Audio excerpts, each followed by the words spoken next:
So from Monday at midnight, the Greater Sydney lockdown will extend until the end of September. Tonight, breaking news, New South Wales COVID case numbers again rising in the past 24 hours, breaking the record amount Victoria saw last year. Greater Sydney now locked down until at least the end of next month as Premier Gladys Berejiklian introduces restrictions she previously said didn't work. It's Sunday the 22nd of August. You're watching 6 News also tonight.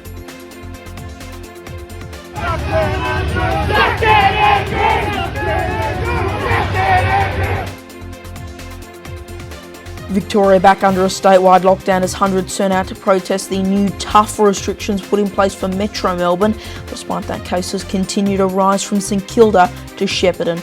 And more horrific images coming out of Afghanistan tonight as thousands try desperately to escape the country. We'll speak to 2 people about the developing situation, including someone who's in Kabul right now.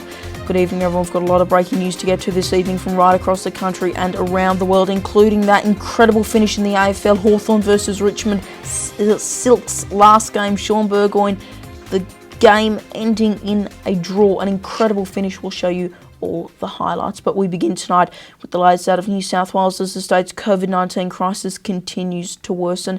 Case numbers have repeatedly broken new records in recent days and have also seen the highest amount of cases nationally.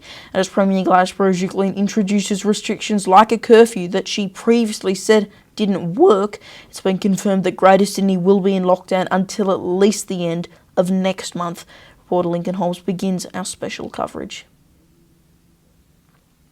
It's the worst day of the pandemic Australia has ever seen.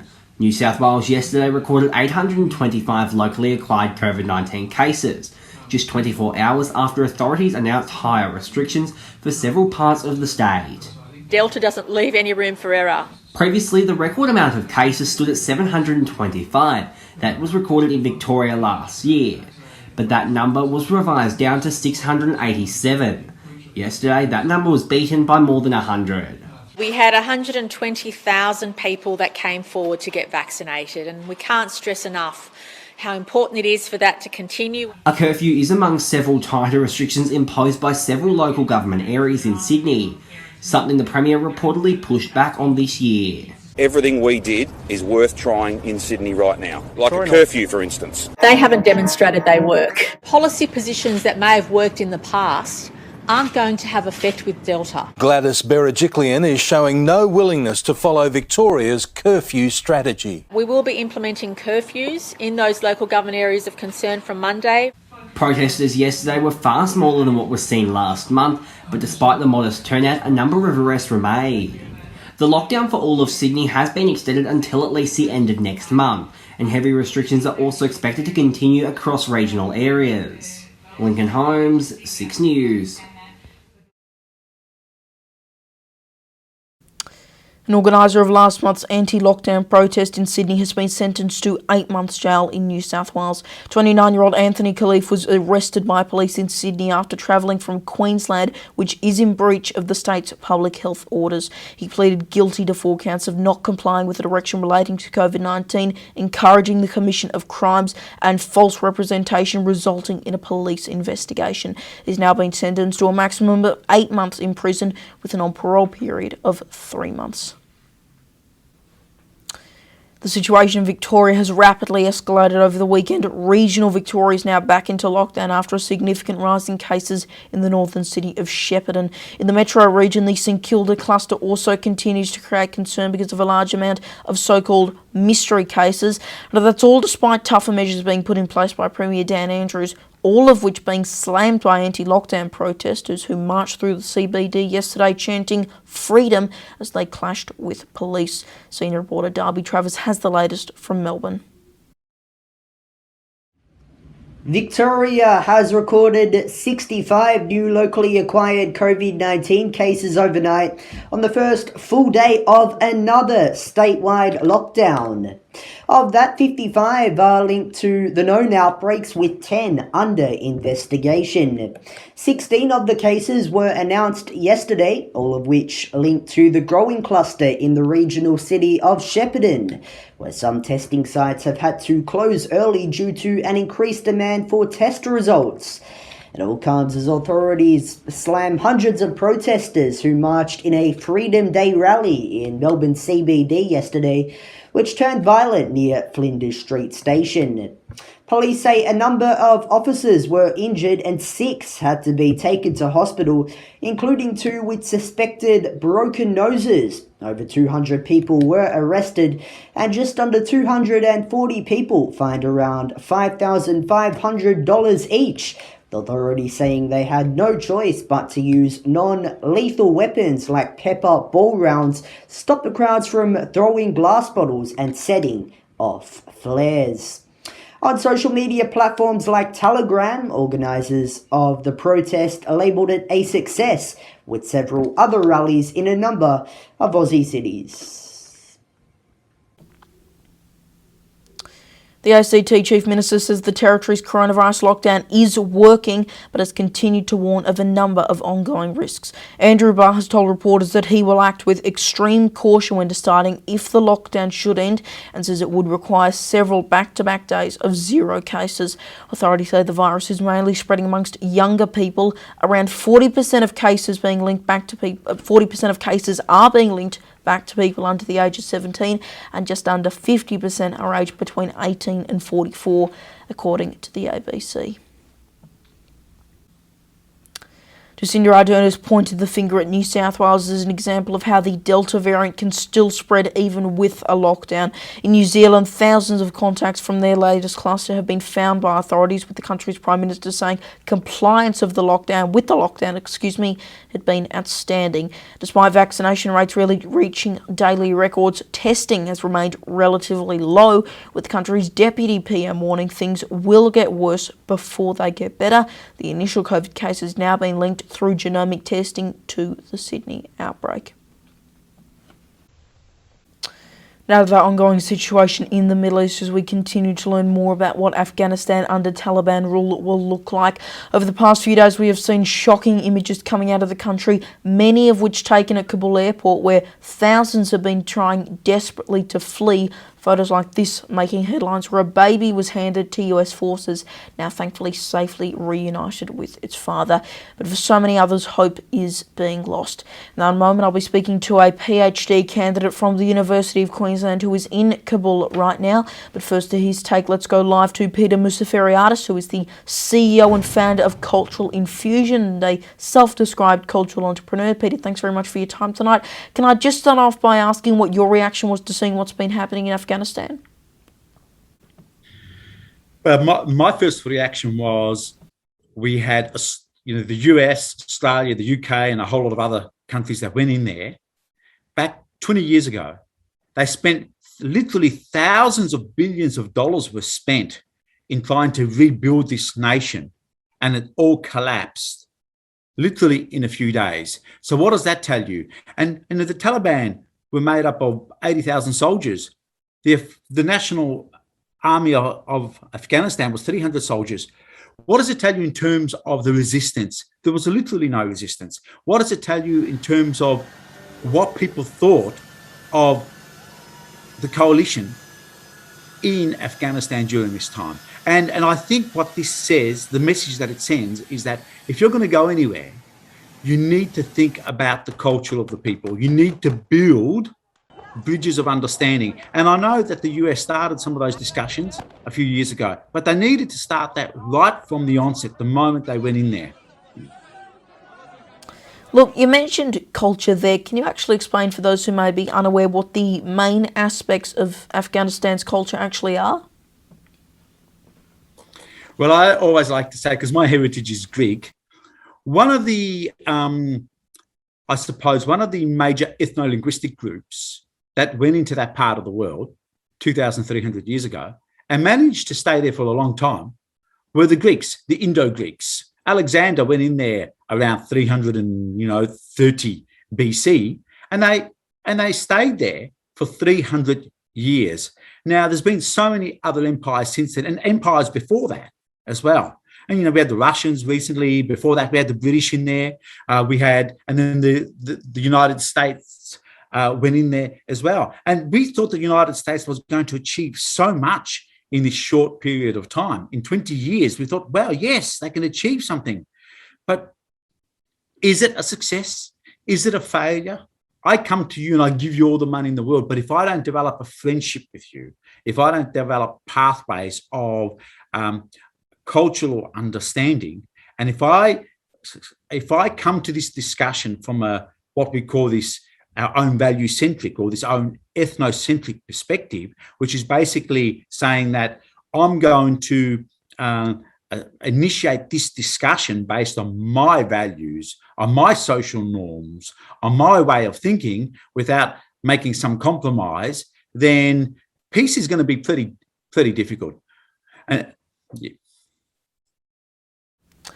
We've also seen these images coming through of people in some cities in Afghanistan who are welcoming the Taliban coming in, who are cheering them on. What do you think that says about the Afghan people? Are they just sick of these overseas forces coming into their country? Yeah, so when we say Afghani people, you're referring to it in terms of this sort of national concept. But Afghanistan, you might almost want to think of it as a nation of many different peoples, a bit like when, Australia was colonized in the 1700s. There was an estimated 700 languages and speech communities that were spoken here, or equivalent to something like 324 nations of people. These all had their own ways of thinking, their own culture. So, and we often refer to them as Aboriginal and Torres Strait Islander people when we talk about First Nations people. We need to start to disaggregate, and we need to start to recognize that everyone has a cultural identity that they have an affinity with. So when it comes to Afghanistan, you have, I think there's something like 14 major ethnic groups. You have your Pashtuns, there's the Ainmat, the Durrani, Hazaras. In Australia, we have a lot of Hazaras here. Baluch, the Baluchi people also in North Pakistan, Farsiwan, you have the Nuristanis, the Uzbeks, the Tajiks. So there's many ethnic groups in this country. And the Taliban, I think, was quite strategic in the last few years in that they were able to think of themselves as being able to represent not just one ethnic group, a whole range of ethnic groups. And I think that's why they were embraced so promptly. And we're receiving warm welcomes. Look, there's no doubt there's going to be skirmishes during this transition. There's going to be fallout. Communities are going to see this as an opportunity to migrate to a different part of the world. And we're seeing this. And Australia's opening its borders. Hopefully Australia can go beyond, I think it's the 3,000 or 4,500 quota that it's got. Hopefully it can sort of match what Canada's doing, at least in terms of, proportion of population, so maybe along the lines of 12,000 people. And I think there's going to be, the international community is going to need to come together and during this period of transition and start to really accept people from Afghanistan to come into their place. But not only just one type of person. I think we need to look at a spread of people from different ethnic groups when we start to open up our borders. All right, just finally, you obviously are the CEO and founder of Cultural Infusion. Can you just tell us a bit about your work and where we can find out about it? Yes, thank you very much, Leonardo. And my organisation I founded, I suppose, as a response to the impact that globalisation was having on intangible cultures, and recognising that since 1989 we've gone into this what you could describe as this super diverse world because of the World Wide Web. And all of a sudden we've had globalization of values and ethics without globalization of economics without globalization of values and ethics. And our aim is at culturalinfusion.org.au, it's to build global harmony through intercultural action. So one of the things that we're trying to do at Cultural Infusion is to better understand humanity, to better understand cultures. And we've developed this tool called diversityatlas.com.au, which is able to provide comprehensive insights into not only the extent of culture, but the type of culture, and also a whole range of other demographic dimensions of diversity. Most organizations don't know who they are. And we say that representation is an important aspect of social cohesion, an important aspect of inclusion, an important aspect of equity. So when organizations delivering services, they need to some extent, be able to reflect those communities. And I think what's missing from this discussion is that our organisations understanding these communities from a cultural perspective, because we don't all see the world through the same lens. We all see the world through a different lens. And I come back once again to the United Nations, and the United Nations states very clearly that 75% of all conflict in the world has a cultural dimension.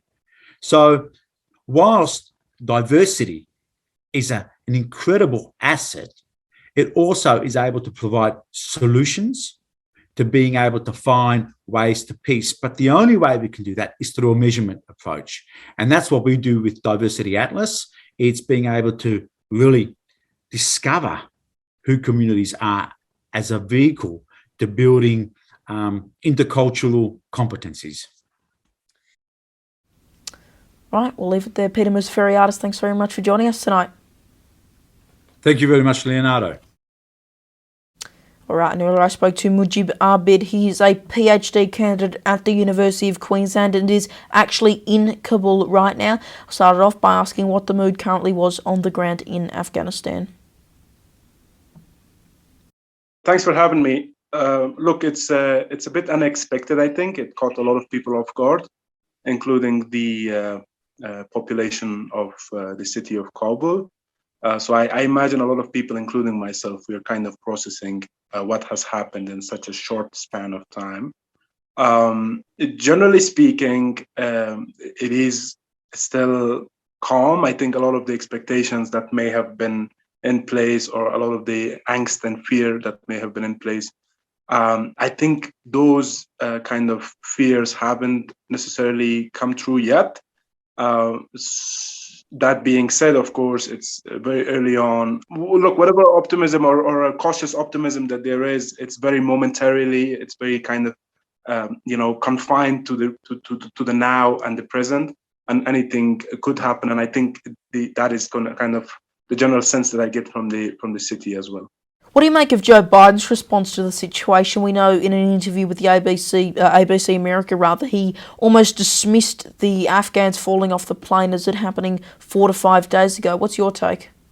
Again, I think it's a very irresponsible. It's a very mechanical response to a situation that is incredibly unmechanic, if I can put it that way.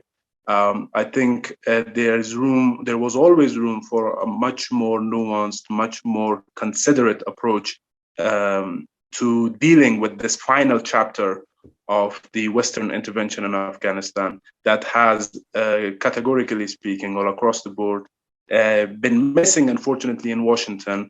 And we are seeing the consequences of it in these incredibly traumatic, incredibly devastating scenes. And of course, people falling off the planes. I hope that the symbolism of that, I imagine it's not lost on a lot of people. People falling off the Twin Towers all the way back in 2001 as the sort of the beginning of this terrible chapter that was the war on terror. And now people once again falling off the skies as the kind of chapter that I imagine is that bookends this terrible book that was the war on terror and state building in this region. You mentioned earlier that you have driven past Kabul airport in recent days. Can you just describe for us what you are seeing? It is just chaos. I think it's one of those things that I described it to some friends the other day, something that human beings should not see, let alone be a part of. In terms of the indignity that people are subjected to for something that is a basic human right, which is to seek a refuge and safety. It has been terribly mishandled. There's constant shooting. In fact, I would imagine, I would venture to say, a great deal of the sense of anxiety and fear that has gripped Kabul is because there is constant firings that emanate from the Kabul airport, and Kabul airport is not far from the city or from residential areas in the city. There's that. I also know that the Americans and coalition forces have redeployed these troops that were always on their payroll. They are referred to locally as Seferiak or 01. Quite notorious, quite out of control. There are all types of reports about what they used to do. But around the airport, so within the parameters of the airport, it's all international troops and they have full control seemingly over things. But outside, immediately outside the gates, it is not Taliban per se, but it is, or at least on certain gates towards the north, it's not Taliban per se, but it's these militia forces that were always acted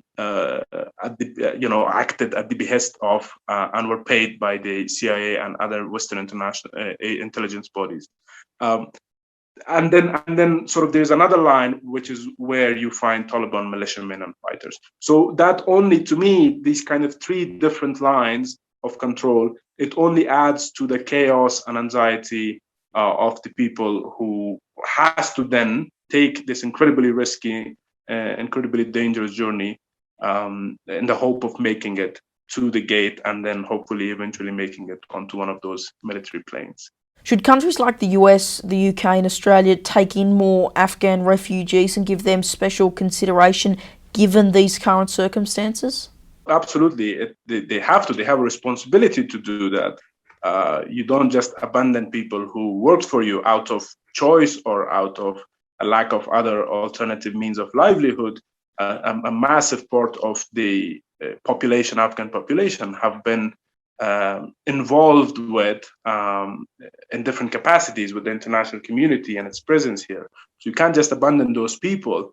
But at the same time, the way to do that, right? So right now, the approach to it is highly unreliable, insecure, and in fact puts a lot of people at risk. So I have my apprehensions about the way it's being handled at the moment. But this is a process that obviously is ongoing, right? So I guess the point is that the Western world has got to open its hearts and its borders to thousands upon thousands of Afghans who would have to abandon home, as difficult as that is going to be, and initially resettle elsewhere, and then from there be resettled permanently into one of these countries.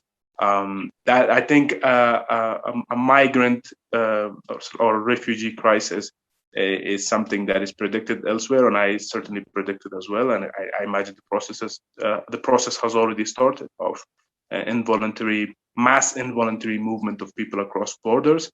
The Hamid Karzai International Airport is just a microcosm of, I think, the type of movements that are already taking place and that we can anticipate going into the future. Just on that, we know some political figures, mainly on the right, have been arguing that taking in more people from Afghanistan without proper vetting could lead to potential terrorism. How do you respond to those kind of claims? Well, look, I think it is expected, but at the same time, the situation right now does not call for that type of rhetoric. I think I would call upon them to suspend the usual rhetoric for now, at least, given what is happening in Afghanistan, and also given that the West has got to bear responsibility for this catastrophe, right? And so in that sense, you have not only a moral responsibility, but also, I would venture to say, a legal responsibility to look after the people whose lives are at risk because of their association with you as whatever you give the name of the intervention. All right, that was Mujib Abid speaking to me under very difficult circumstances from Kabul. We, of course, thank him for taking the time to chat, and we will, of course, post more from that interview in the coming days. Meanwhile, authorities have identified the suspect who claimed to have a bomb near the US Capitol building. 49-year-old Floyd Ray Roseberry of Grover, North Carolina, has an apparent history of supporting former President Donald Trump. He claimed to have a bomb. However, police later said no bomb was found in his truck, but he did possess suspected bomb-making material. That's according to CNN. There was also no indication he was working with anyone else. And now he's Ivan and Sarah with look what's coming up later tonight on WAMN News.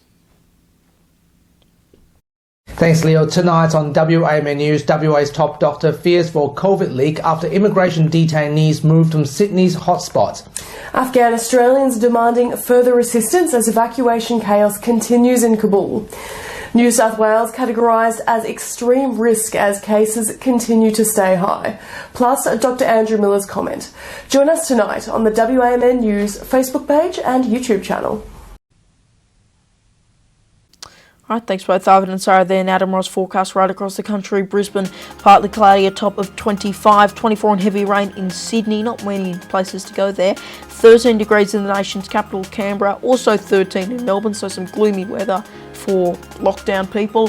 11 in Hobart, 13 in Adelaide, heavy clouds and 21 in Alice Springs, 19 in Perth, and in Darwin, a warm top of 32.